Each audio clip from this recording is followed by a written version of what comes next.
Have you ever wondered what games you should keep or you should lose? Find out here at Purge Reviews. Have you ever wondered what games you should sell or you should use? Find out here at Purge Reviews. Find out on our top 10 list what games you cannot miss. Don't forget to subscribe to Purge Reviews.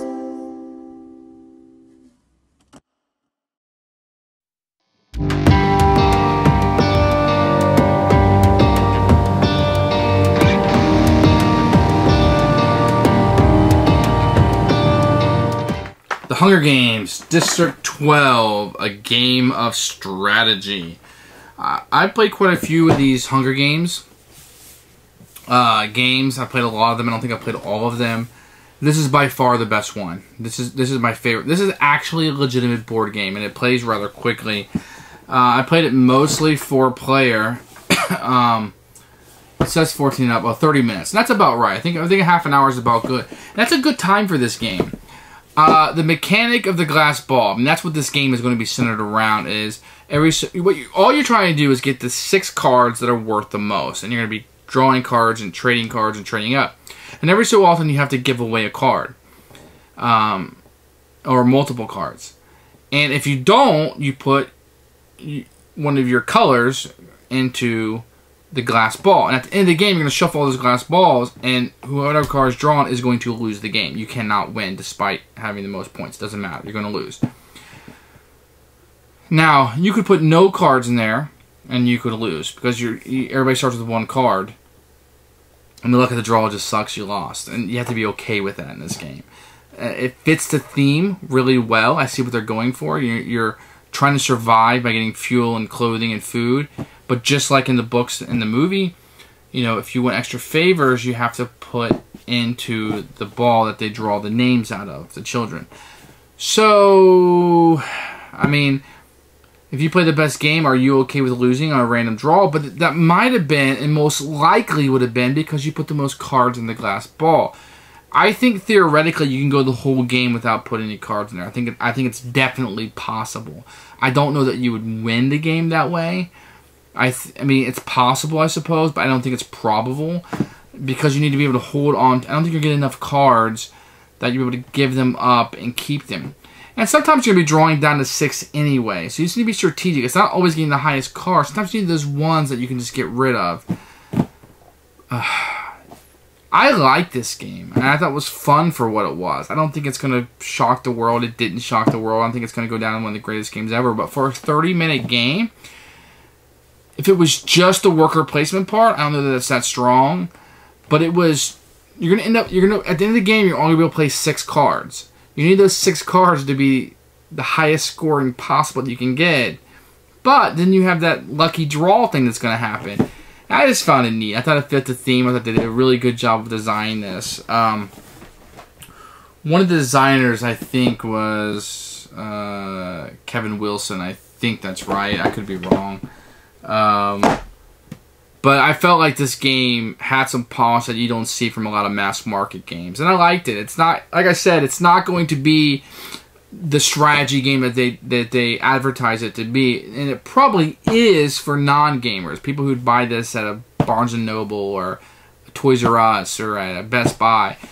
For us gamers, it probably doesn't have the weight. But I think you got a nice little filler here. I think this is a really cool game, especially you want to theme it around dystopian type games, that this would be kind of a fun way to start. And I think you're going to draw people in with the Hunger Games. I think you're able to get people to play this off of the license. It's actually a decent game. So that is what it is. I'm going to keep it. I think this is a game. My wife is a big Hunger Games fan, so I think this is a really cool game for us. And I didn't mind the glass ball draw, so it is what it is.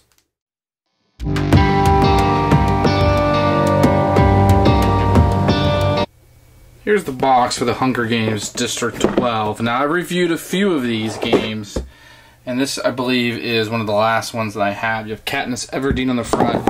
First thing you're going to notice, you're going to get a rule book. It's going to have some pictures, but lots of words, especially for such a simple game.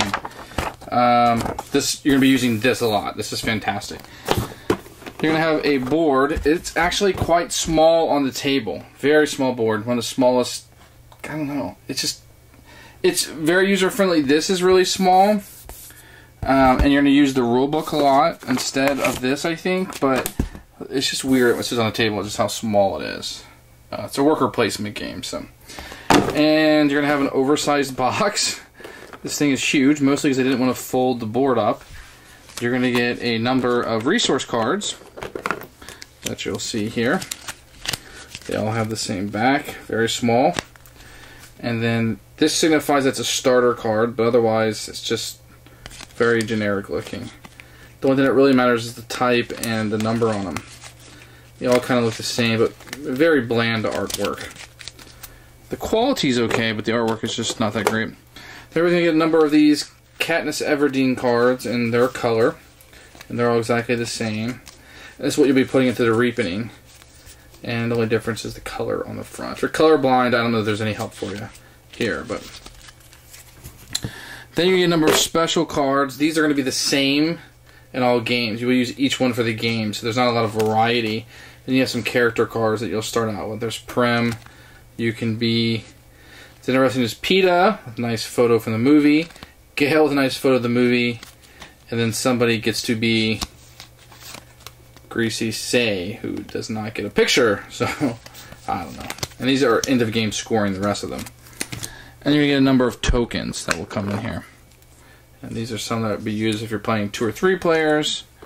And then a number of these. This is the first player marker. And this is your workers. So your workers will be colored tokens. Same artwork on them, just different colors. Colorblind, once again, no help. And then just a lot of air in here. So this is nice. Everything fits in. Kind of good. You saw when I open up the cards, they're kind of scattered a little bit. But it's just huge. I don't know what the purpose of that is. But that's the components.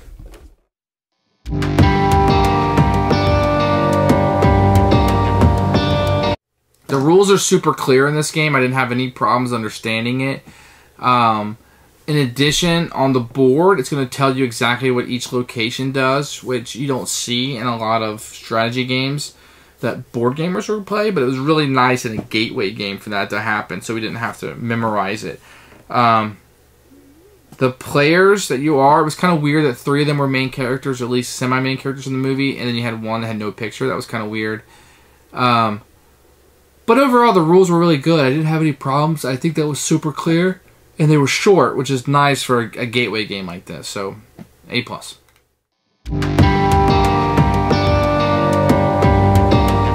when the game's set up, everybody's gonna... There's 4 possible characters. You're gonna have Peeta, Greasy Say, Prim, and Gale. Each one of these will give you a different power. At the hobby, you may make one additional trade. At the start of your turn, you draw 1 card to put in the bakery. At the Everdeen house, you draw 2 cards, discard 1. In the woods, you can keep food or medicine. And so you'll have these, and then randomly, or not randomly, but based on what round it is, then randomly, these cards will come out that will give you like end of scoring victory points. So this gives you an extra 2 for every clothing you have.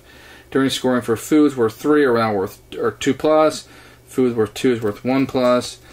And what you'll do is you'll put, when you get one of these, you'll put them over top. So you'll lose your power, and then you'll have this for end of game scoring. And there's a number of these that will come out at certain parts of the board.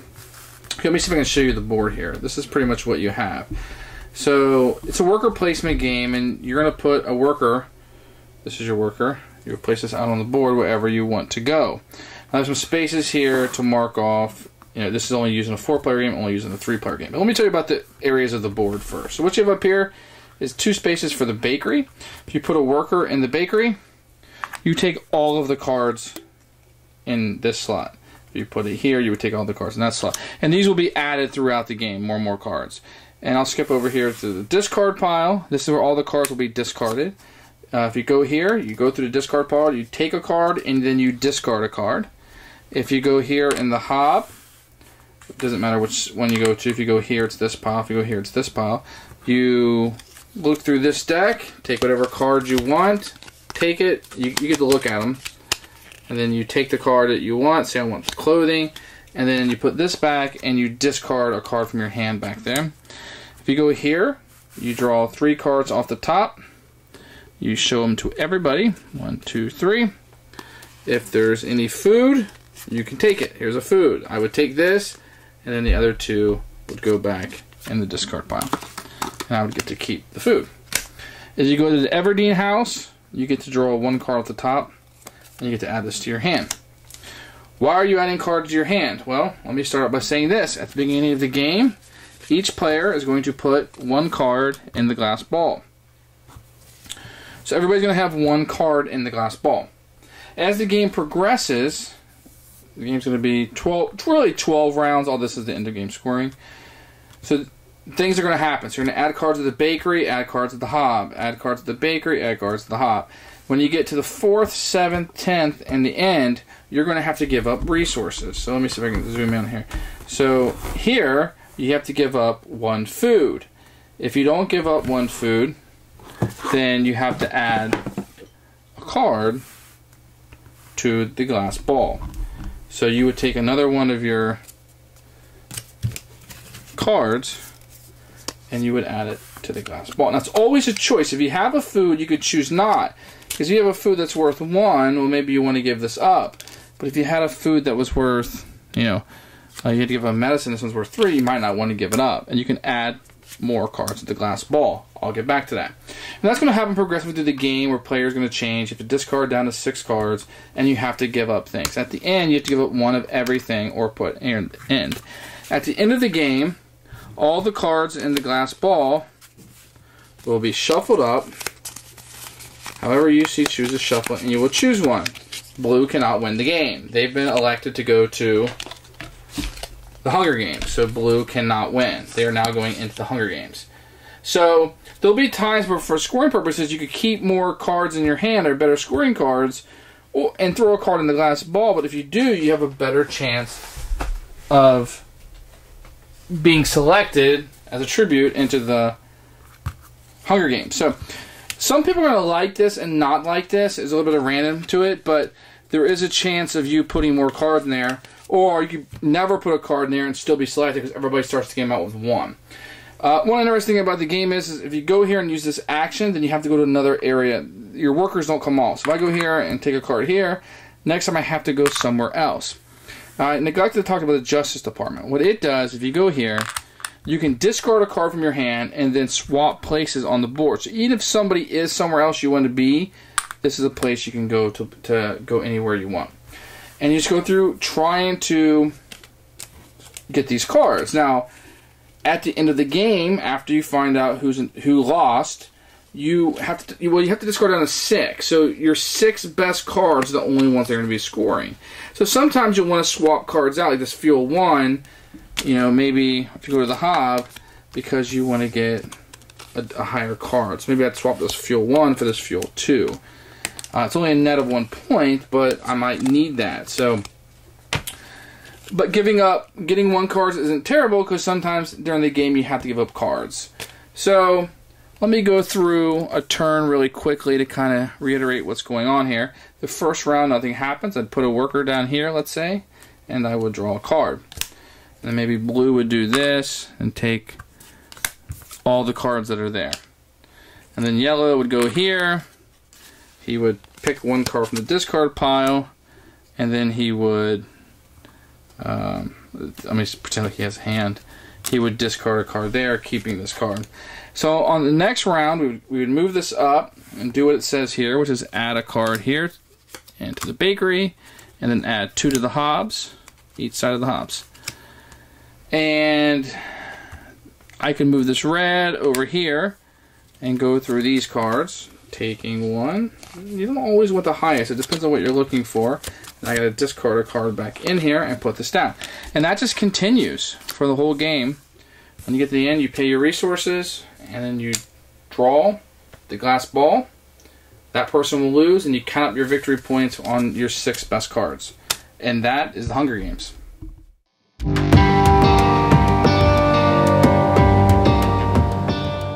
Who should buy this game? Anybody who's a fan of the Hunger Games. If you like the Hunger Games and you want a game that does get the theme of it, at least the pre-Hunger.